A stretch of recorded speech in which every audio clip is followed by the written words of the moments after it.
difíciles. Hay un pasaje en Mateo capítulo 13, no vamos a ver ese pasaje particularmente hoy, pero hay una pregunta muy interesante que tiene que ver con lo que vamos a ver hoy en la Biblia. En Mateo 13 Jesús está enseñando a la gente a través de una parábola y los discípulos le preguntan: ¿por qué les hablas en parábolas? Ellos le preguntan a Jesús: ¿por qué habla con la gente en parábolas? Y el Señor Jesús les responde: porque a ustedes se les concede conocer los misterios del reino de los cielos, pero a ellos no. Qué raro, ¿no? Que Jesús diga algo como eso. Señor, ¿por qué les hablas a las personas en parábolas? Y Jesús dice: porque ustedes que están cerca de mí les comparto los misterios del reino, pero ellos por parábolas, para que viendo no vean y oyendo no oigan. Qué raro lo que Jesús dice ahí. Cuando estábamos mi esposa y yo en el Instituto Bíblico en la Ciudad de México, que por cierto fue uno de los tiempos más lindos de mi vida, vivir en la Ciudad de México. Los que son de la Ciudad de México, los que han visitado la Ciudad de México, saben lo hermoso que es vivir ahí, ¿no es cierto? Claro que sí, no hay nada que la Ciudad de México le pida a ninguna ciudad del mundo. ¿Sí o no? Claro que sí. Estábamos en la Ciudad de México y teníamos un maestro en el Instituto Bíblico ahí en la Ciudad de México que era buenísimo para capturar nuestra imaginación. Era el profesor de historia de la iglesia y él nos daba siempre la clase de la historia de la iglesia, y en su clase él siempre decía un nombre, contaba una historia oculta o oscura, o mencionaba algún dato extraño de la historia de la iglesia, y luego nos dejaba así como que, y todos nos quedábamos: ¿y qué más? ¿O quién es esa persona? Y no nos decía nada más, él continuaba con su clase como si nada. Y para los que somos curiosos, ¿no? Y la mayoría de los que estábamos ahí éramos un poco curiosos, empezábamos a pensar: oye, ¿por qué nos diría eso? ¿De qué se trata? Literalmente teníamos que salir después de la clase y perseguir al maestro y decirle de qué se trataba esto que nos dijo, quién era este personaje que mencionó. Y yo creo que la intención de este profesor, de este maestro, era precisamente eso. Era despertar en nosotros una imaginación, despertar en nosotros el deseo de conocer un poco más. Y él decía: muchachos, lo que yo les enseño a ustedes es únicamente la superficie, lo más básico de la iglesia y de la Biblia. Ustedes van a tener que continuar una vida entera buscando eso. Yo creo que la primera vez que me enamoré de la historia de la iglesia en realidad tuvo que ver con este maestro que fue para mí una verdadera influencia. Él fue el primero que me abrió la imaginación para pensar en la iglesia más allá de aquella pequeña casa o edificio donde nosotros nos reuníamos cuando éramos pequeños, y de las otras iglesias que yo había conocido. Yo veo una situación entre los cristianos que me preocupa un poco. Creo que a los cristianos nos falta imaginación.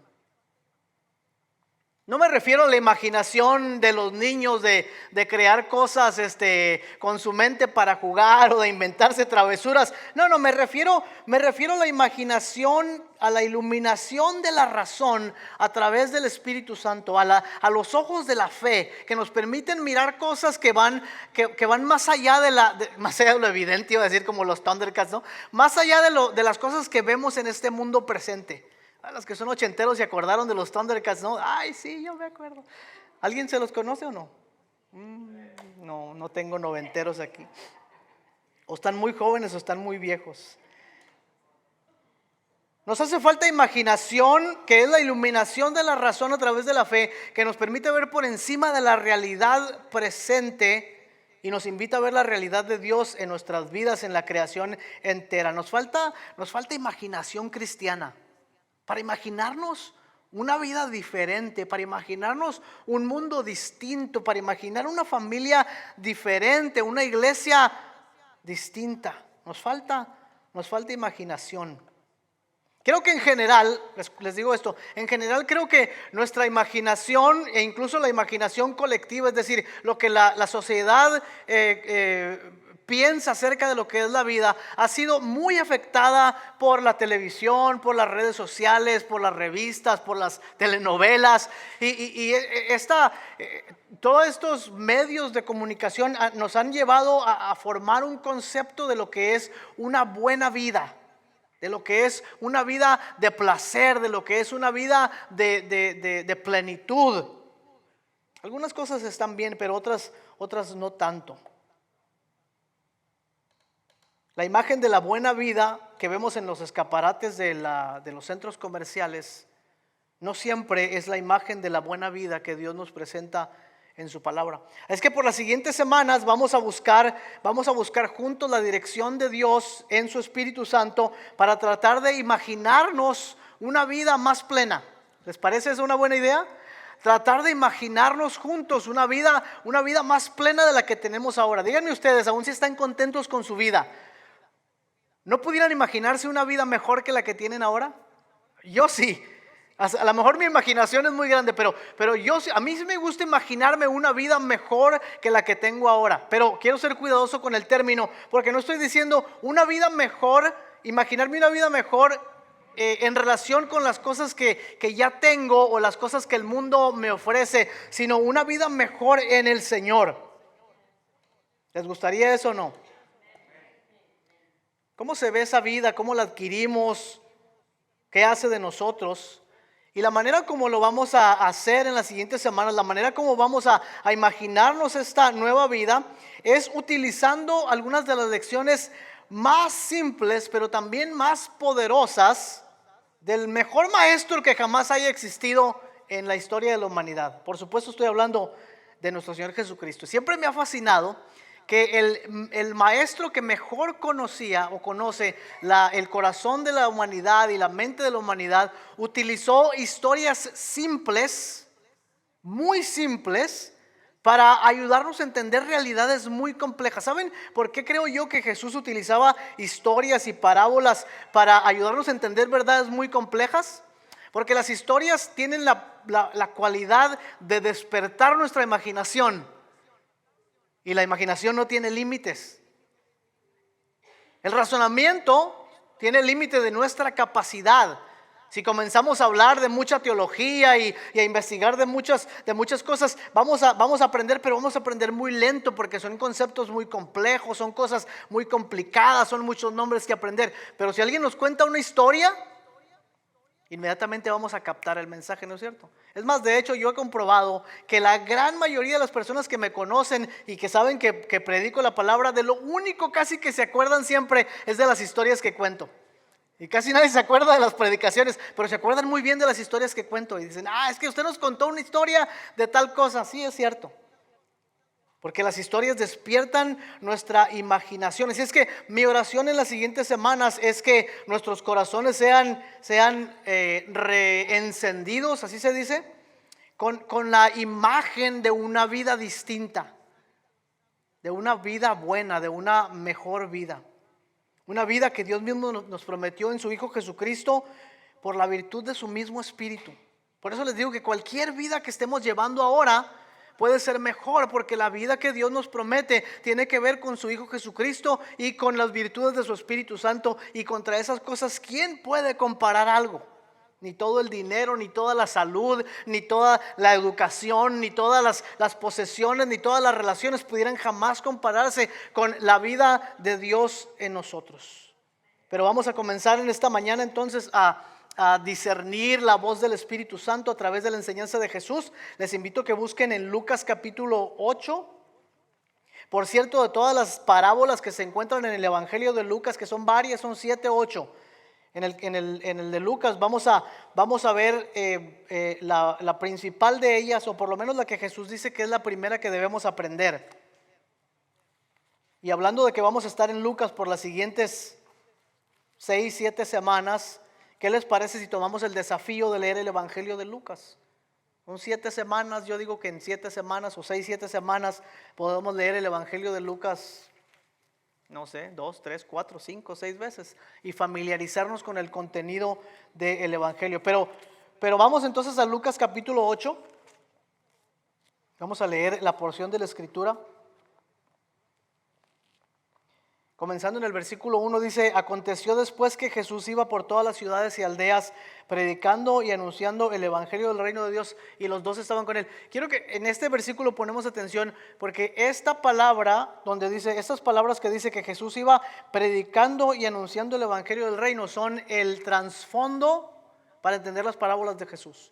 Fundamentalmente, cuando Jesús nos habla en parábolas, está hablándonos de los misterios del reino de Dios. A veces utiliza una parábola para otras cosas, pero usualmente Jesús va a enseñar acerca de la vida del reino o la vida en el reino de Dios a través de una parábola. Dice que predicaba el evangelio del reino de Dios, los 12 estaban con él. Algunas mujeres que habían sido sanadas de espíritus malos y de enfermedades: María, que llamaban Magdalena, de la que habían salido 7 demonios; Juana, mujer de Chuza, intendente de Herodes; y Susana, y otras muchas que le servían de sus bienes. En una sociedad como la del tiempo de Jesús, donde el patriarcado era la cosa más importante, donde las mujeres no tenían ni voz ni voto, literalmente ni voz ni voto, el hecho de que estas mujeres anduvieran con Jesús para todos lados y que fueran las que lo apoyaban económicamente, es una cosa completamente revolucionaria. Nunca la Escritura va a poder contradecir la relación que Jesús tenía con las mujeres. Ningún pasaje, por más complejo que parezca, va a poder hacer tropezar el valor, la dignidad, la importancia que Jesús le daba a las mujeres en su ministerio. Y es lo mismo que debe ocurrir entre nosotros también. Eso era un paréntesis nada más ahí. Ok.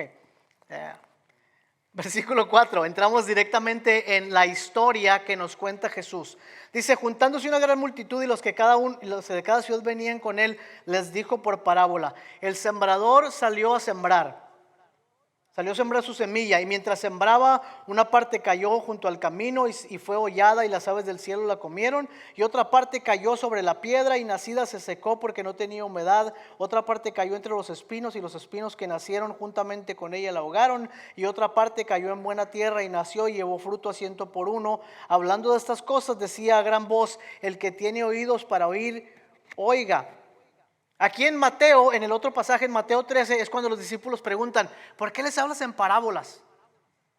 ¿Por qué no les hablas abiertamente? Y me imagino que era porque Jesús quería despertar la imaginación de los oyentes, para que el que quiere oír, como dice aquí, el que tiene oídos para oír, el que quiere saber más, que venga y que oiga.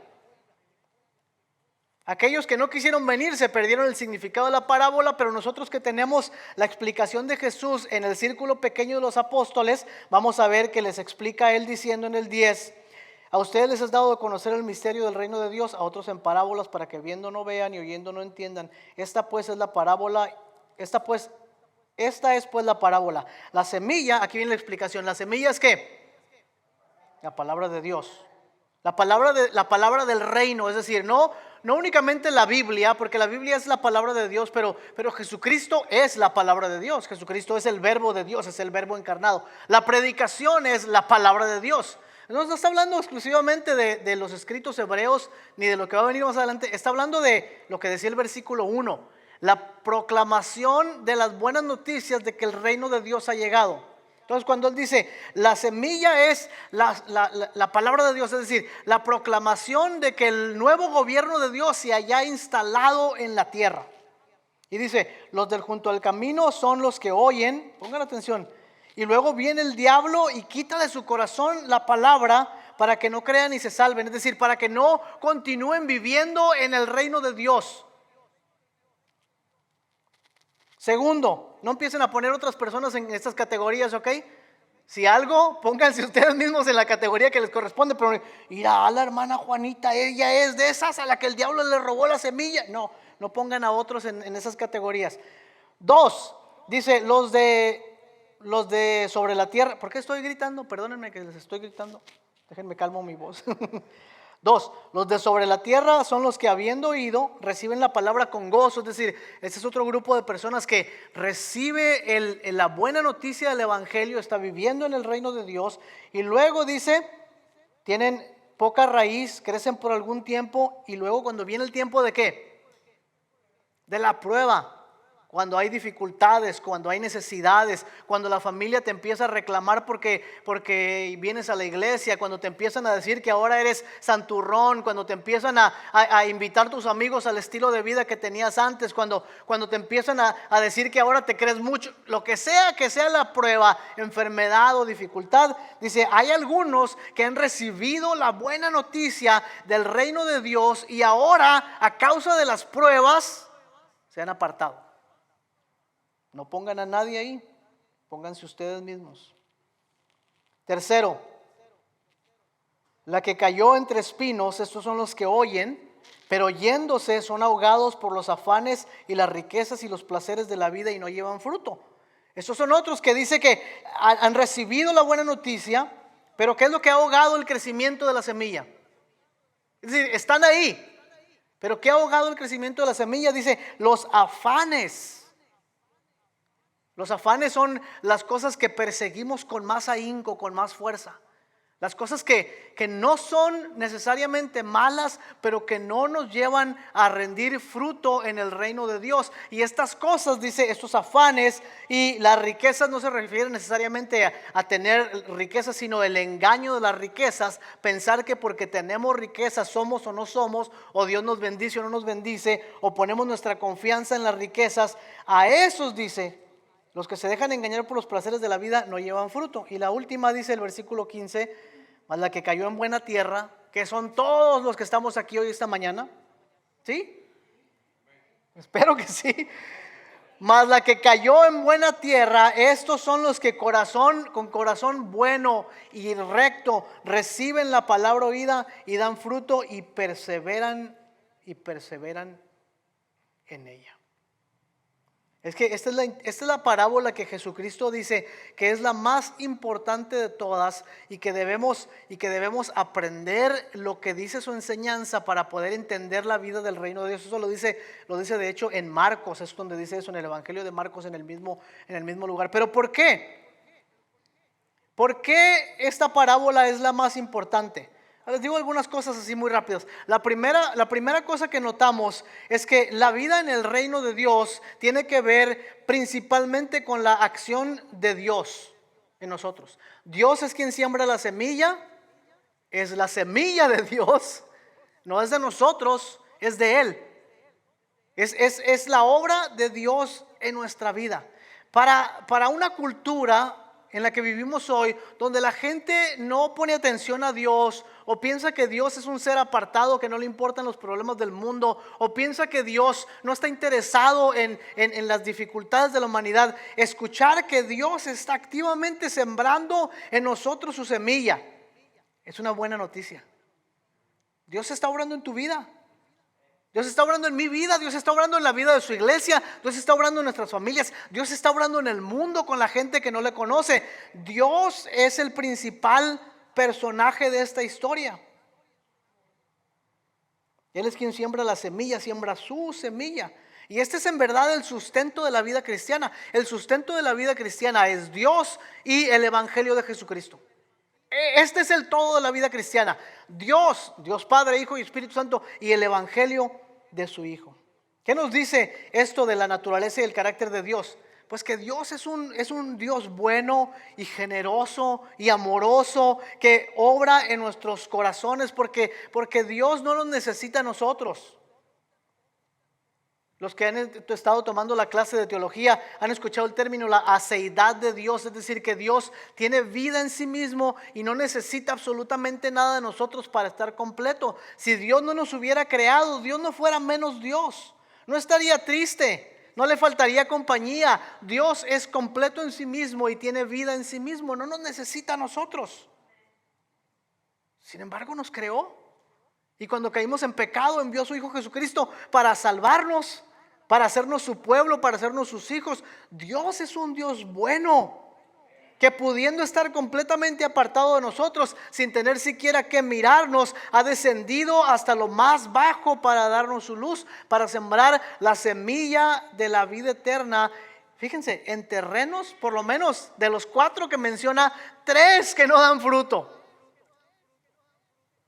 Para sembrar su buena semilla en esta tierra infértil, en esta tierra que no da mucho fruto.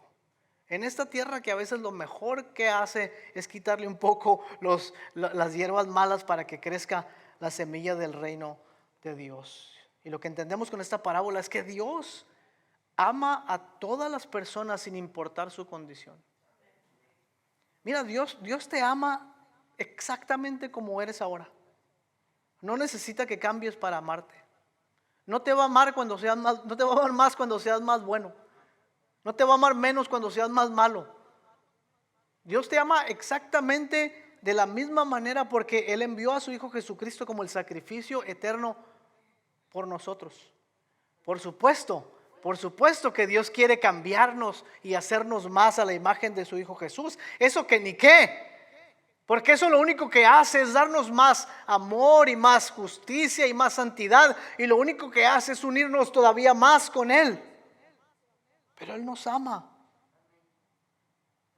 Lo segundo que notamos es que la condición de la persona que recibe la palabra es diferente en todos los ejemplos. Pero hay un común denominador.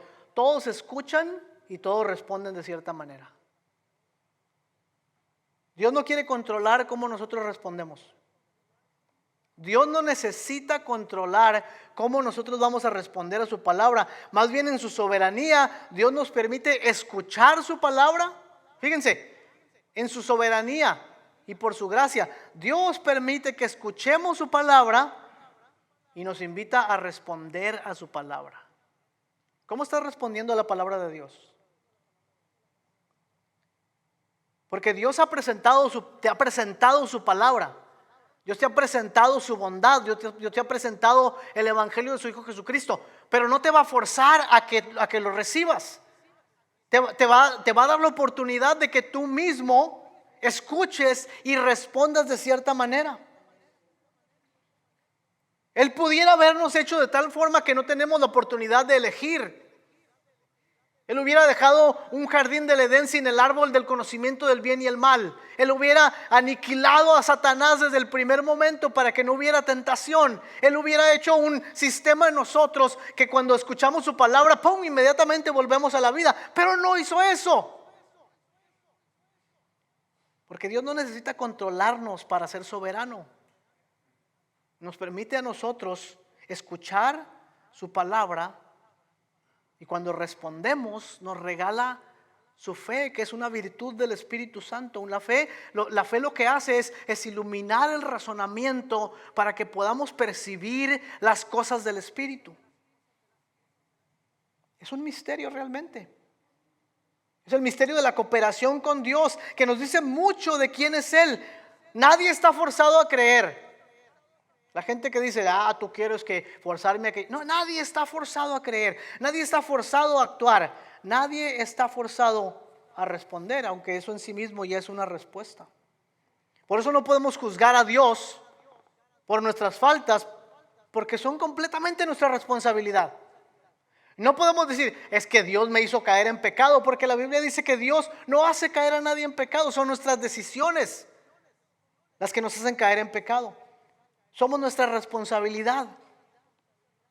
No seamos como los que dicen, bueno, si Dios no me quería rico, ¿para qué me da tanto dinero, verdad? Hay otros todavía más atrevidos que dicen, si Dios no me quería marihuano, ¿para qué hizo la marihuana? Ya la andan inventando, no la andan inventando porque ya hace mucho tiempo que la dicen, pero pues póngale nombre a cualquier cosa, ¿no? Yo así digo, si Dios no me quería guapo, ¿para qué me hizo así? Es su culpa.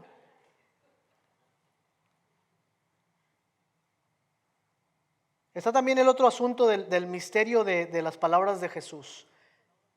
Dice, para que viendo no vean ni oyendo no oigan y no sean salvos. ¿Qué quiere decir Jesús? Dice, el que tiene oídos para oír, oiga. O sea, que si alguien está interesado en lo que Dios tiene que decir, acérquese, búsquele, indague, preséntese ante Dios, pregúntele. A simple vista parecía ser que Jesús está diciendo o está queriendo esconder la enseñanza de los demás, pero si prestamos atención, pronto nos damos cuenta que lo que realmente Jesús desea es despertar nuestra imaginación, es abrir nuestro pensamiento. Siempre hay una oportunidad de conocer más a Dios. De veras. Siempre hay una oportunidad más para ser sorprendido por Dios. Una cosa es cierta, nunca el que busca a Dios será defraudado por Dios. Dice, Señor, tú no avergüences a los que en ti confían. Así dice la palabra del Señor. En innumerables ocasiones dice, Señor, tú no avergüences a los que en ti confían. Señor, tú recompensas a los que te buscan. Señor, tú eres el que le abre los ojos a los ciegos. Señor, cada que venimos delante de Dios seremos siempre continuamente rebasados por su amor, por su majestad, por su belleza, por su santidad. Es que las parábolas de Jesús son más que historias agudas para criticar a los fariseos. Son más que lindas historias para demostrarnos el amor de Dios. Son más que regaños enigmáticos. Las parábolas de Jesús son mensajes que nos apuntan a una realidad mayor. Nos apuntan a una realidad más grande. Las parábolas podemos decir, decía Cirilo de Alejandría ayer por el siglo V, decía, las parábolas podemos decir no son imágenes de objetos visibles, sino más bien espirituales y comprensibles por el intelecto. La parábola, decía él, señala a los ojos de la mente lo que es imposible ver con los ojos del cuerpo. Escuchen eso. Señala a los ojos de la mente lo que es imposible ver con los ojos del cuerpo. Decía Cirilo de Alejandría, moldea bellamente la sutileza de las cosas intelectuales por medio de las cosas de sentido y palpables al tacto. Las parábolas, especialmente esa parábola, es un mensaje de esperanza. Dios está activamente trabajando en tu vida, obrando en nosotros, invitándonos a cooperar con Él y permitiéndonos una vida de completa plenitud en Él. Una vida de completa plenitud en Él. Déjeme decir esto una vez más. Cualquier vida que tengas ahora, por más buena que a ti te parece, lo que Dios te ofrece es infinitamente mayor. Cualquier placer que te hace cosquillas en el estómago, que crees que no lo puedes cambiar por nada y que es lo más grande que te ha ocurrido en la vida, lo que Dios puede ofrecerte no tiene comparación, es mucho más grande. Es mucho mejor, es mucho mayor. Cualquier logro que has alcanzado, cualquier meta que has logrado, cualquier posición que tienes ahora, cualquier autoridad o lo que sea, es nada comparado.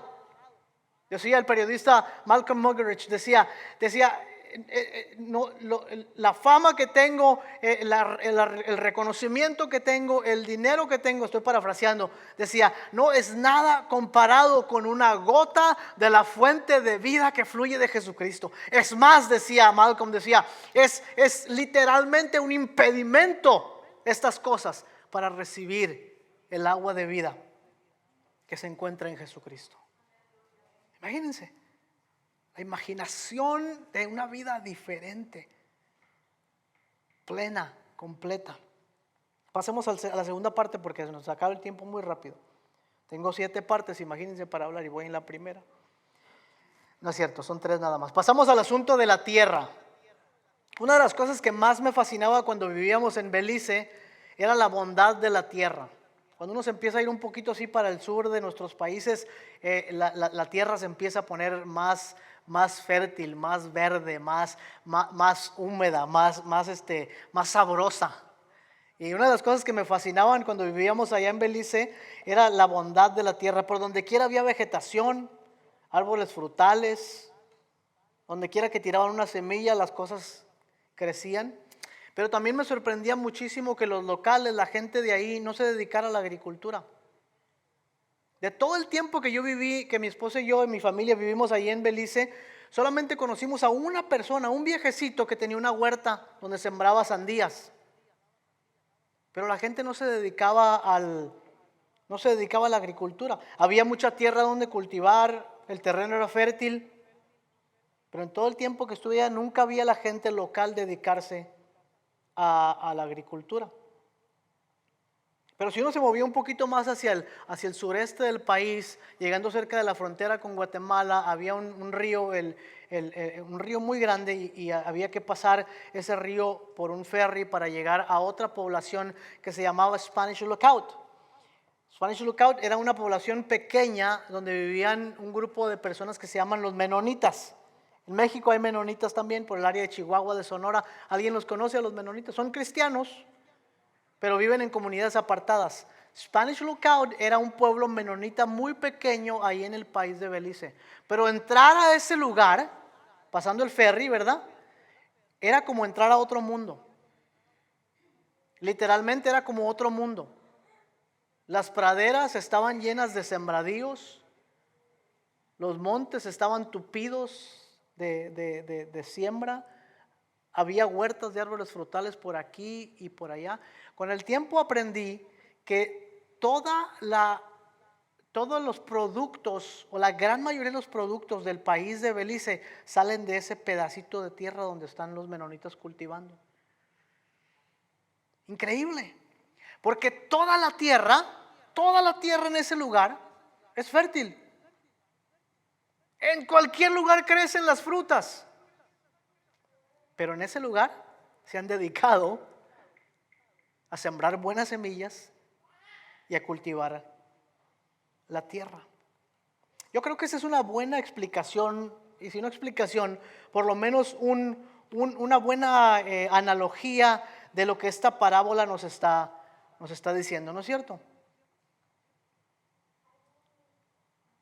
En todos los casos que vemos aquí en la escritura, vemos un tipo de tierra distinta,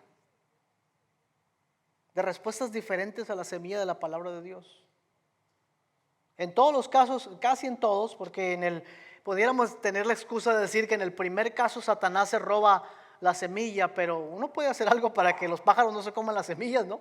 Aún si uno va tirando la semilla a un lado, uno puede hacer algo para que la semilla no se la roben los pájaros, ¿no es cierto? Si los pájaros están comiendo la semilla, por ejemplo, la podemos proteger. Sabemos que el enemigo quiere pisotear la buena noticia del evangelio en nosotros. Entonces, ¿qué hacemos para protegerla? ¿Cómo desarrollamos oídos atentos y corazones dispuestos para que la semilla no sea quitada de nosotros? ¿Qué tal la tierra que no echa raíz, la que es sembrada entre las piedras? Igual. ¿Qué podemos hacer para remover las piedras y cultivar un poco más la tierra? ¿Cómo la regamos? No pun intended, dice en inglés, ¿verdad? Más bien, ¿cómo no la regamos para que la semilla no se muera entre las piedras, que son las pruebas? Tal vez vamos a pasar pruebas, es seguro que sí. ¿Qué hacemos para crecer mientras hay prueba? Porque ustedes se han dado cuenta de esto. Hay mucha gente, muchos cristianos que en medio de la prueba florecen en su fe en el Señor. Pero hay muchos cristianos que en medio de la prueba se desmoronan. ¿Qué hace la diferencia? Los dos están creciendo. La semilla del reino de esas dos personas está entre las piedras. ¿Qué están haciendo unos y qué están haciendo otros? Estoy seguro que unos están removiendo las piedras y otros están llorando sentados en las piedras, sin minimizar las pruebas que pudieran pasarnos a cada uno de nosotros. ¿Qué tal la que cayó entre espinos?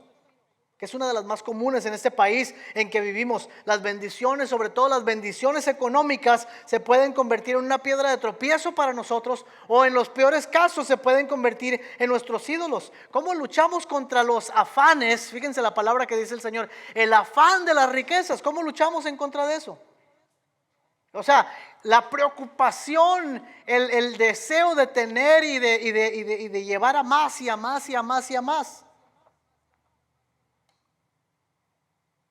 ¿Cómo guardamos la palabra del reino contra las cosas que nos dan un placer que nos lleva a apartarnos de la bendición de Dios? Ahora, si ponemos atención a todas estas cosas juntas, todas las que acabo de mencionar, estas cosas realmente lo que nos pintan es una figura de la vida. Nos despiertan la imaginación de cierta manera. Pensemos por un momento en la imagen de la buena vida que tenemos en los Estados Unidos. ¿Qué hay en la imagen de la buena vida? Regularmente, llevado a los extremos, muchas veces es la libertad de elegir lo que quiero, de librarme de lo que quiero, de perseguir lo que quiero, de disfrutar lo que quiero, de poseer lo que quiero. A donde quiera que usted vaya, va a encontrarse con estos elementos. Fíjense, hay algo muy curioso que ocurre en la sociedad, bueno, ahora en el mundo entero, pero particularmente en la sociedad norteamericana. Décadas atrás, siglos atrás, las mentes más brillantes de una sociedad daban su vida y su tiempo, se dedicaban completamente a buscar una solución para los problemas más importantes de la humanidad, las enfermedades, la pobreza, el hambre, etcétera, etcétera, etcétera, etcétera. De hace 30 años para acá, las mentes más brillantes del mundo se dedican a la mercadotecnia. ¿Por qué?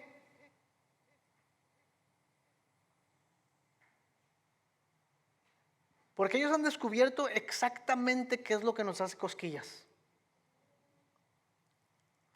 La ciencia de la mercadotecnia es tan precisa que da miedo. Si usted alguna vez se pone a investigar cómo se producen, por ejemplo, las aplicaciones del teléfono, los comerciales de la televisión, los anuncios en el mall, es una ciencia tan exacta y conocen a la perfección lo que nos da cosquillas. Y decimos, mira, esa es la visión de la vida buena. No, no es cierto. Lo que pasa es que nos tienen bien medidos y saben exactamente qué es lo que queremos. Las mentes más brillantes de nuestro tiempo se dedican a formar nuestra imaginación para darnos una idea de lo que significa vivir bien. Cuando ellos decidan que estar gordo es lo mejor, vamos a estar todos gordos. Cuando ellos decidan que estar más flacos es lo mejor, vamos a estar más flacos. Cuando ellos decidan que los pelos parados son la nueva moda, vamos a traer los pelos parados. Cuando nos digan que los skinny jeans ya no se usan porque son de los 90s, nos vamos a quitar los skinny jeans y nos vamos a ponerlos acampanados. Nos tienen medidos a la perfección. Nos dicen exactamente cuál es la visión de la buena vida que debemos vivir. Increíble, ¿no es cierto? Jesús está haciendo algo muy parecido, pero completamente distinto. Porque en contraste, la visión del reino de los cielos nos ofrece una sola cosa. Una sola cosa. En esta parábola nos ofrece una sola cosa. Y esta una sola cosa debe ser más importante, porque si no, no la vamos a comprar, que lo que el mundo nos ofrece. ¿Y qué nos ofrece la visión de la buena vida de Jesucristo? Si ustedes han estado poniendo atención a lo que él enseñado, a lo que él ha estado enseñando, nos ha dicho algo muy importante. La visión de la buena vida consiste en un corazón que recibe la palabra del reino de Dios. Algo así tan sencillo, tan pequeño como una semilla, tan aparentemente llamativo como eso. ¿Qué nos ofrece? ¿Qué nos ofrece el Señor? Nos ofrece que tengamos un corazón sencillo que recibe la buena noticia y da fruto. Quiero que pienses en este momento, justo en este momento, piensa en la cosa más plena que hay en tu vida, la más fructífera, la más amable, la más buena. Piensa en ella.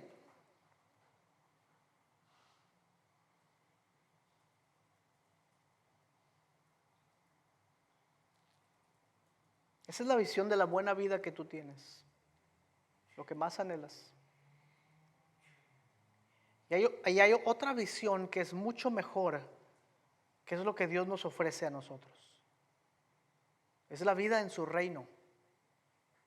Y la vamos a ir aprendiendo poco a poco, y la vamos a ir experimentando poco a poco. Otra vez Cirilo de Alejandría dice, cuando la palabra divina cae sobre una mente pura, hábil para limpiarle de las cosas hirientes, fija su raíz profundamente y se disipa como una mazorca del maíz. Lleva su fruto a la perfección, siendo fuerte y bellamente floreada. Permítame terminar con un par de cosas. Lo que Jesús hace con sus parábolas es encender la imaginación de los oyentes. Nos presenta con una nueva realidad, una realidad que está invadiendo la realidad presente. Esa realidad, esa realidad la conocemos nosotros como el reino de Dios. Disculpen. La mayoría de las personas, incluyendo un gran número de cristianos, no pueden conocer o no han conocido la realidad del reino de Dios. Y por consecuencia no saben cómo navegarse en ella y no saben cómo vivir en ella. Ese es el tipo de imaginación que nos hace falta, porque la mayoría de las personas que piensan en el cristianismo, en la vida de la iglesia, en seguir a Cristo, piensan en restricciones, prohibiciones, reglas. Haz esto, no hagas lo otro. No peques porque Dios te va a mandar al infierno. Y cuando nuestra vida cristiana tiene que ver únicamente con esas cosas, entonces la vida de Dios nos parece restrictiva, imposible de vivir, amarga, algo que no quisiéramos tener. Sin embargo, la vida del reino es una vida de libertad verdadera. Es decir, libertad de nuestras pasiones, libertad de nuestras mismas decisiones, libertad del pecado, libertad de nuestros placeres, libertad de las cosas que perseguimos, libertad de todo lo que nos impide vivir plenamente. Verdadera libertad.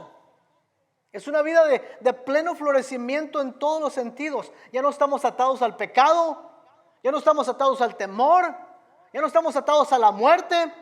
Somos libres para vivir de una manera congruente con el Mesías y con su mensaje. Somos libres para crecer, para dar, para gozar, para sufrir. Somos libres para morir en el Señor. Somos libres para desarrollar virtudes. Somos libres para perdonar. Somos libres para ser de Él, sin tener que ser de nadie más.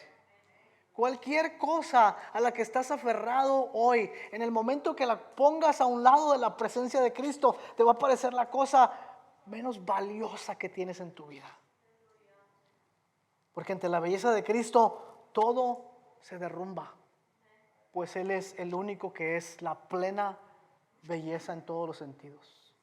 Miren, desde que el enemigo se robó la semilla en el huerto del Edén, desde que Adán y Eva no pudieron guardar el depósito de la fe, la humanidad ha estado viviendo una existencia limitada por el pecado y por la maldad. Lo podemos ver en la historia de la Biblia completamente. El Hijo Eterno de Dios es llevado a la cruz, es juzgado injustamente, es crucificado por los judíos y por los romanos, pero en realidad por nuestros pecados.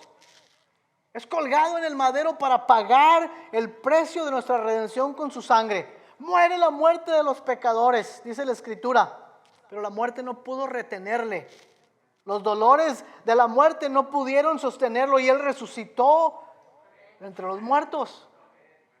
La buena noticia es que en el reino de los cielos ya se ha acercado en la persona de Jesucristo, su vida, su muerte, su glorificación. Nos libran de la potestad del pecado y de la muerte. Y su Espíritu nos capacita para vivir en su reino. ¿Qué nos dice esta parábola ya para terminar con esto? Dios hace la obra. Dios continúa haciendo la obra. Dios está haciendo la obra en tu vida ahora, en este momento. Y te da la oportunidad de responder.